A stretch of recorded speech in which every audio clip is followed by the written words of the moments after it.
The End. Dalawang salita na masarap pakinggan para sa manunulat na katulad ko. Masarap dahil fulfilling sa pakiramdam na makatapos ng isang kwento o nobela.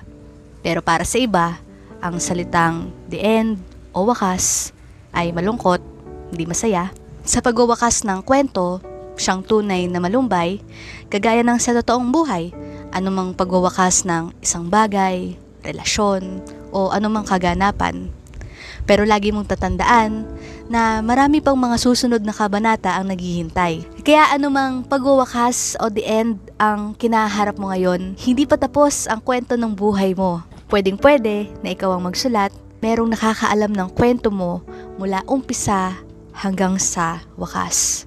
Always remember that you can trust the author of your life. Jesus Christ is the author and finisher of our faith.